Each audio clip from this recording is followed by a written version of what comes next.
this time, I would like to introduce your favorite Board of Education chair this year, because I don't want to offend Lynn.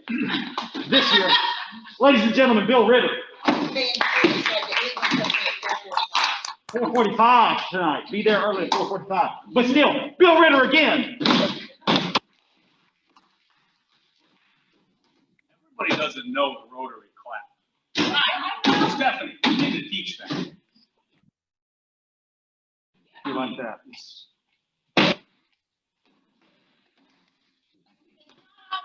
We haven't tried it. We got a lot of equipment. I know. We don't fly no well. Yeah. Okay, try it. Anyways. Bill Ritter. Bill Ritter, ladies and gentlemen. I think I heard somebody hit their computer. They all hung up. Well, we get 2 for 1 today. I brought 2 friends and neighbors, both of them celebrities in their own right. Neighbor Freddie Brooks, Farrenbrook. Fred's a long time disc jockey, radio disc jockey, really all across the country. 16 years in Omaha, several years in Atlanta, most recently here in WJBB. So give Fred a round of applause. Then our speaker for the day, Mr. Bill Hartman. Bill was born and raised in Athens. He graduated from Athens High School in 1966 and the University of Georgia in 1970. 4 years only. With extra credit, I could have gotten out early. Air Force as a public information officer. Bill worked over 35 years in Atlantic TV as a sportscaster at WAGA and then WST, winning several Emmys and a Georgia Sportscaster of the Year award. Since retiring in 2008, he's hosted Fox 5 High School Football Game of the Week on Friday nights. I'm sure we've all seen that. Bill's a member of the Atlanta Sports Hall of Fame and also the Athens Athletic Hall of Fame. He and his lovely wife play golf every morning, 4 days a week, I guess, 5, and they walk the course, which that's ridiculous. And we're going to have you do it soon. Anyways, Mr. Bill Hartman. Thank you.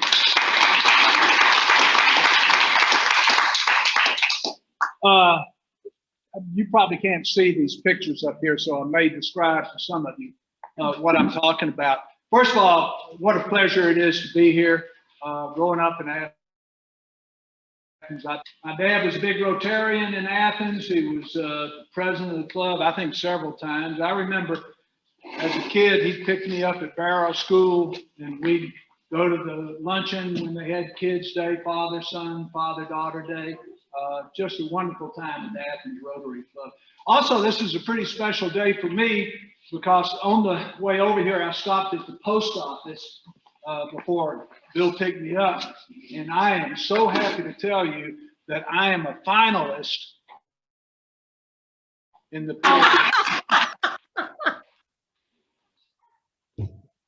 somebody in here laughing. Yes, we got several people online watching this. Oh, okay. Hank Aaron is not laughing at you. Good. I brought a few pictures with me today.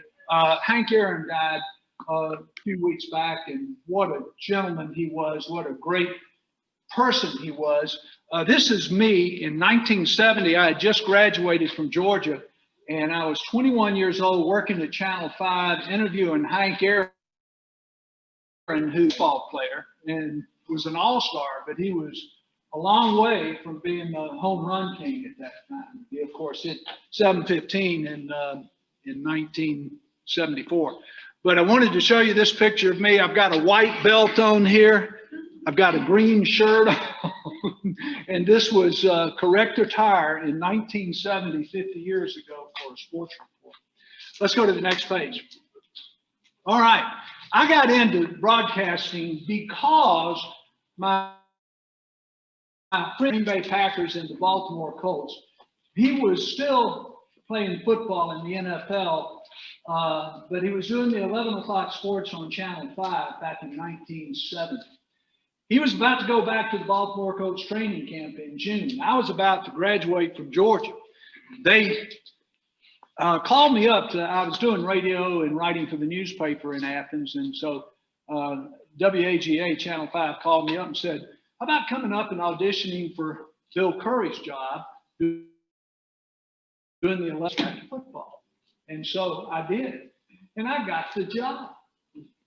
I graduated on a Saturday night and did the 11 o'clock sports on that following Monday night. I mean, I didn't know what I was doing. But Bill went on, of course, to play for the Colts that year and win the Super Bowl, and came back in February of 71 with his Super Bowl ring.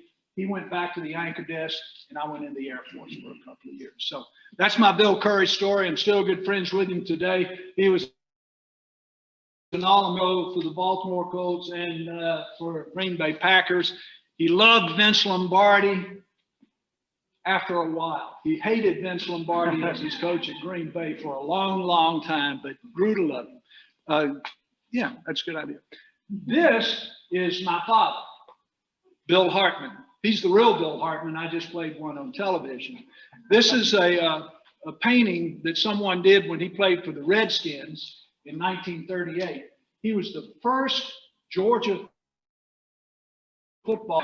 This was only the third NFL draft in 1938. But he was the very first Georgia football player drafted, played there for a year, then got an offer from Wally Butts to come back to Athens to be the backfield coach for the Bulldogs. He can make more money doing that than he could playing professional football. He threw 2 touchdown passes and beat the Philadelphia Eagles in the very first pro game he ever saw. So that's him, and that's his Washington, what is now the Worker. What a great man this is. He's still alive. Living in Alpine, Utah. 2-time back-to-back most valuable player in the National League. Certainly he's got a chance to be in the Hall of Fame someday. Although that idea is starting to dwindle a little bit. He's not getting the votes that he needs in the Veterans Committee. So Dale, the quick story about Dale that I love is he would always be eating, hit 3 home runs to beat the Phillies, and he's got stuff in his mouth, and you're standing there trying to interview Dale Murphy, and you can hardly understand what he's saying because he's got a chicken sandwich sticking out of his mouth. So Dale Murphy, one of my all-time favorite Braves. This is a young Bill Hartman, me, fighting Muhammad Ali. How'd that go?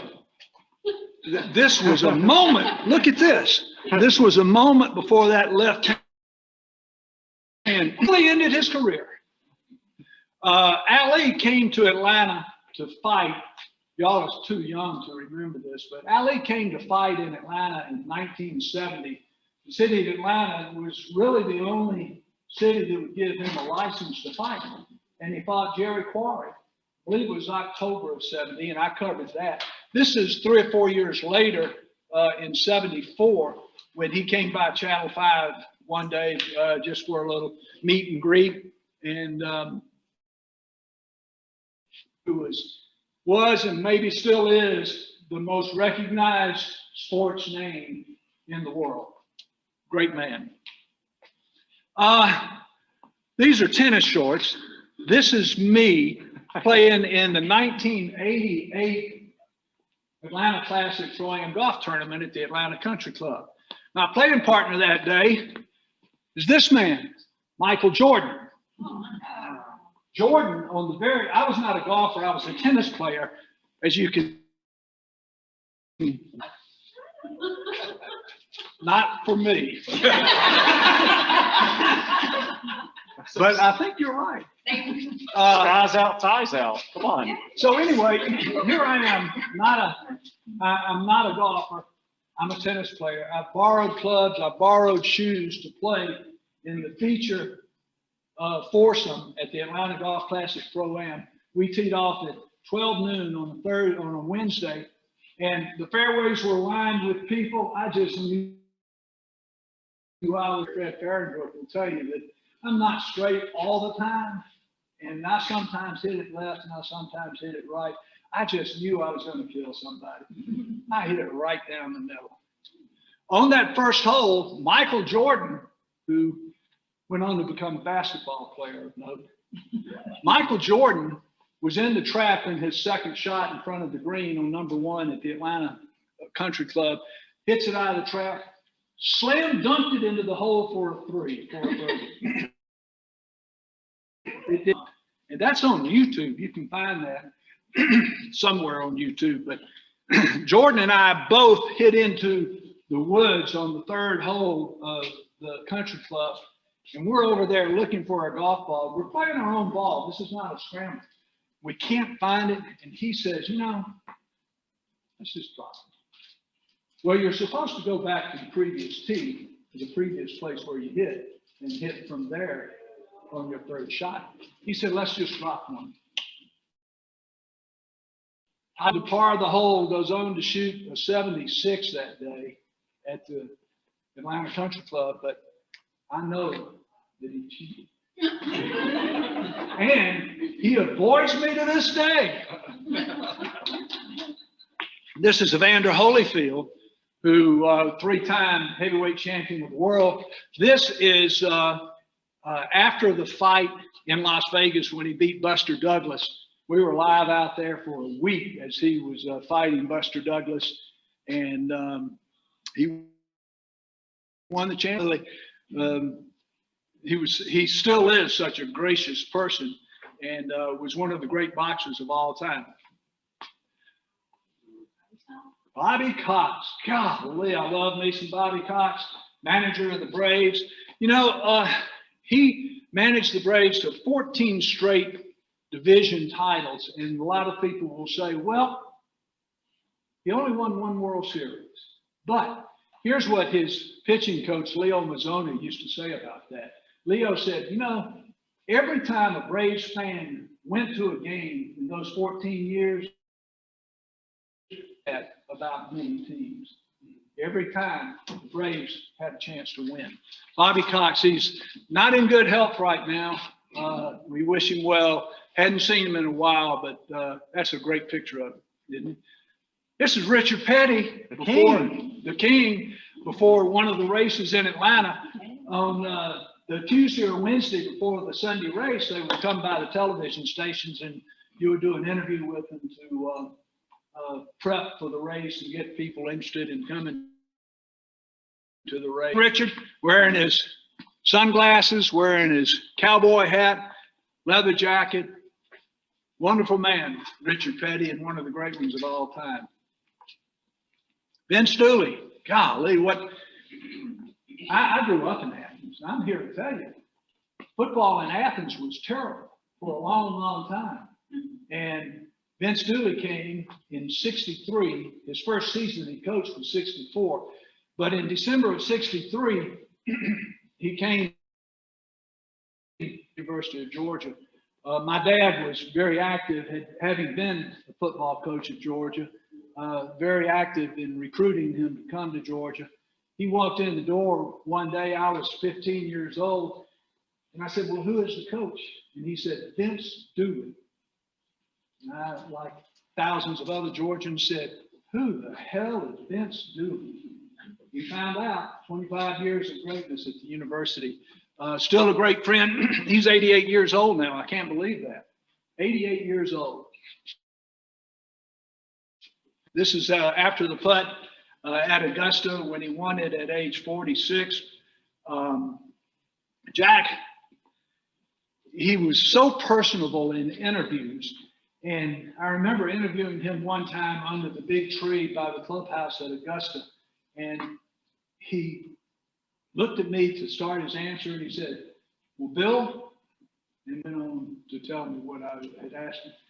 I thought, wow. I mean, I just introduced myself a few minutes ago and he remembered my name. I'm certainly going to use that piece of my cameraman reminded me that I had a big name tag that said Bill. I thought he just remembered me. I was memorable. This is Bill Elliott, one of the great race car drivers from Georgia, and his son Chase Elliott is now winning championships like Bill did. Bill had a a place up in North Georgia where they built the cars at the place. Bill had an aerobatic airplane back then. This is probably in 87 or 88. And he allowed us to come up and fly with him in his aerobatic airplane, doing loops and spins and all that.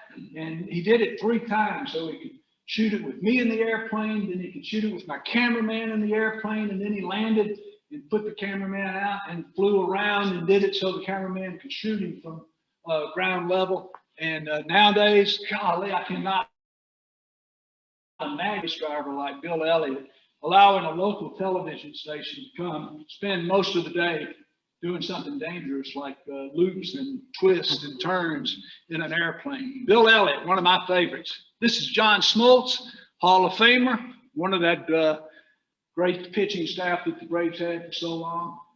I could tell you a million stories about John, but one of my favorites is one year the Braves traded or got as a free agent a relief pitcher from the Milwaukee Brewers to your house and do an interview about this new pitcher, new relief pitcher you got. Says, yeah, come on out.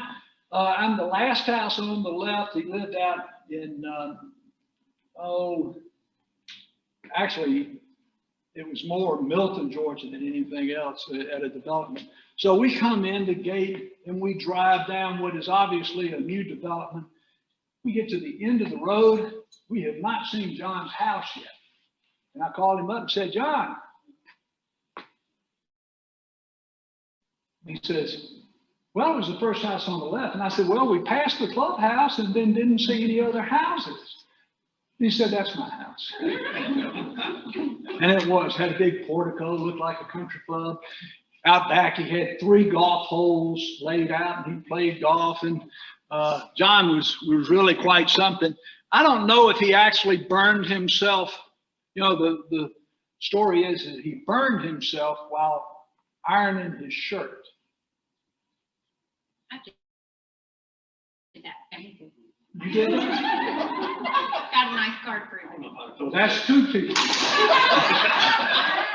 was in a hurry. I just can't imagine. I've got 4 steamboat cards. I was actually steaming it back then. Woo! I got 4 steamboat cards. Golly. You and John Smoltz, y'all have that in common. I told you. This is Greg Maddux.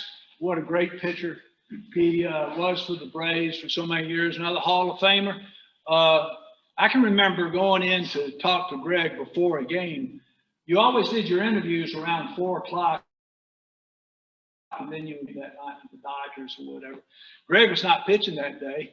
And the Braves used to have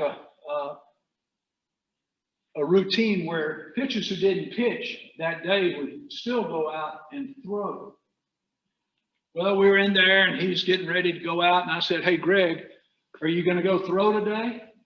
And he says, I don't throw, I pitch. He was very soft-spoken, maybe one of the great control pitchers. Walked like 100 people in his whole career, I think. But Greg Maddux, one of the great ones.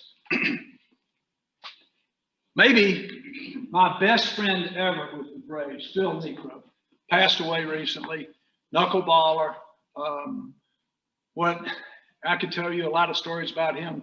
One is that when he lived out in Stone Mountain, just off Highway 78, this was probably back in 80, 81, something like that. And I went out to in his living room or his great room or his den, whatever they called him back there. And he said, hey, Bill, you want a beer? I said, yeah. And he walks over to the wall and has a tap in the wall in his great room, pulls me a beer right there.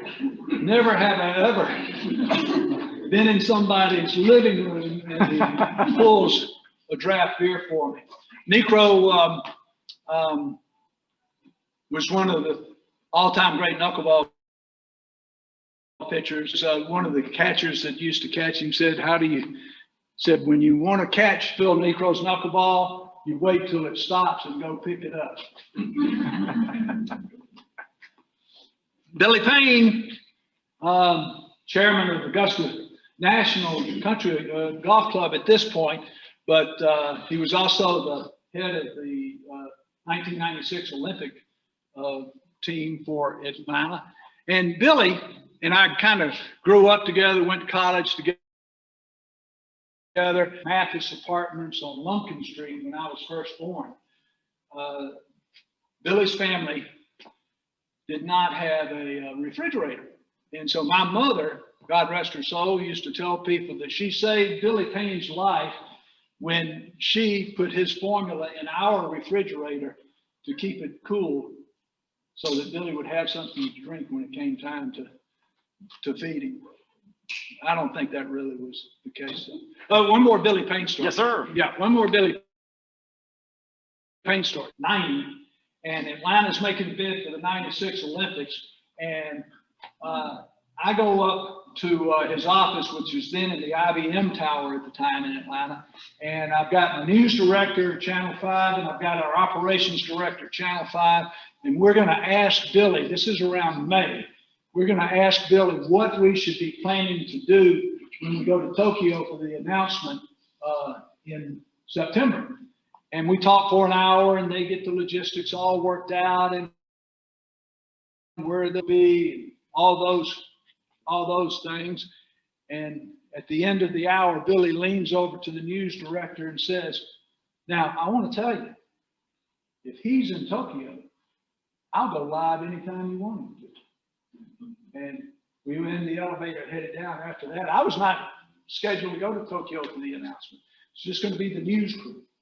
And I'm in the elevator going down, and I looked at the news director and I said, Bud, looks like I'm going to Tokyo. And I did, and he was live in Tokyo. Reeves, former coach of the Atlanta Falcons, what a wonderful guy he was. A lot of people have probably seen in the Atlanta Journal-Constitution through the years that he advertises for a hearing aid company. My cameraman, Eric Hager, and I were out on the practice field after one practice session with the Falcons, and we're standing there with Dan, and Dan says, hey, look, before we get started, could y'all help me for a minute? We said, sure, what do you need? He says, well, I went out and we're on our hands and knees like this looking for his hearing aid. He says, I had my whistle in my pocket and I had my hearing aid in my pocket, and I pulled my whistle out to blow the whistle and my hearing aid fell. We looked for an hour, never found that thing. I mean, you know, we're talking about one of those really small ones. But Dan Reeves, of course, coached for the Dallas Cowboys, coached for the New York Giants, from Americus, Georgia, went to the University of South Carolina, and one of the great men in NFL people. And I'll tell you this, I retired in 2008, and I started working for Fox 5, hosting their high school football game of the week show, which on Friday nights between 5 and 7, we're talking to the band, we're talking to the principal of the high school, we're talking to the coach, we're doing high-fiving in your face, all that, Ben knows. And then at 11 o'clock, we have a big interview we show highlights. And we have, you can have the World Series, you can have the Super Bowl. I've been to those, been to the NCAA championships, been to all those big events. Give me Winder against Clark Central on a Friday night. I'd rather do that. I really would. I'd rather do that. And one reason is when that 16-year-old kid catches the touchdown pass in the end zone, and I'm with my cameraman, and he's zeroed in on this guy getting up off the ground, and he goes like that. He's got a smile this big on his face. I may let it fly. And he'll remember that when he is 72, which is what I am right now. And I remember those memories. And that right there is more fun than seeing Odell Beckham catch an 80-yard touchdown in the NFL. That's why I like it. Give me high school sports. Really, I'm serious. And so that may be the message I want to tell you tonight is, yeah, all this is big time, but give me the kid. Yeah, that's who I want to see. Got a moment for questions or not? Absolutely. All right. Got plenty of time. If y'all don't, I will. All right. Earlier, you showed a picture of Michael Jordan and like a noted intense guy, borderline psychopath. Who's the most intense athlete? Like, I hate interviewing this guy. That's an interesting question there. I'll tell you what, it was actually a high school coach, a guy named Buck Godfrey, who was the Southwest in the state of Georgia. And he would get in that zone, didn't want to talk to anybody, and you'd be on the sideline with your camera, and Buck would give you that stare like, back up. Yeah. Don't come close. I was at luncheon with him about 5 years ago, and we start talking. And I said, well, Buck, what are you doing these days? And he says, well, I've got my Bluebird box up already, and he is in love with bluebirds. Here is this intense guy that everybody in the state, he's got his Bluebird box up and ready to go, and the mealworms are out ready for the bluebirds. So he was pretty intense. I'll tell you, somebody that I did not like at all was Willie Mays. Really? He was, I've never seen somebody so arrogant as Willie Mays. He would do an interview, wouldn't look at you, wouldn't say much. And if, heaven knows, somebody came up and said, oh, Mr. Mays, I've watched you all my life, he would disappointed me. And that's the worst. So, like, when you're alone and somebody big times you, right? Yeah, well, he did that. Quick story about Hank Aaron. 91, we're at the William Penn Hotel in Pittsburgh, the National League Championship Series. And I've set up that I'm going to do an interview with him in the lobby of the hotel. Autograph seekers are everywhere. I mean, they come out when the National League Championship Series is going, they want to get an autograph from everybody. So we set up, got the, y'all ready? Yeah, we're ready. He says, I'll come down the elevator. I'll walk out, do the interview, get back in the elevator and go up. So he gets off the elevator, sits down, and we talk for about 5 minutes. He gets up, doesn't look at anybody, goes straight up the elevator. Guys came over and said, who was that you just interviewed? Because he looked like an insurance salesman. in a suit and tie, you know, he looks like Bill. Easy.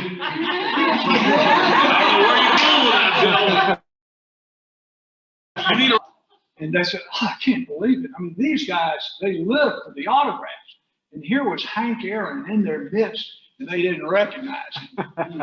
But now Hank, we talk about Aaron being arrogant and moving. Hank's usually not that way. But when you are in a room about this size of a lobby, and there are 100 people in there, you just can't be, you can't get trapped in the autograph line. You can't do it. You'll be there for hours. So he went on back upstairs. The high school environments that really stick out to you and or players. Hiawatha Berry sticks out, I'll tell you that. So you coached him. Boy, he was something. He's still here, isn't he? Yeah. His dad's in Atlanta. Got a real good job in Atlanta. Yeah. Hiawatha Berry was a great track star, great football player at the University of Georgia. And Winder, standout. I would say that great places to go to high school football game, high school in Atlanta, Littleton.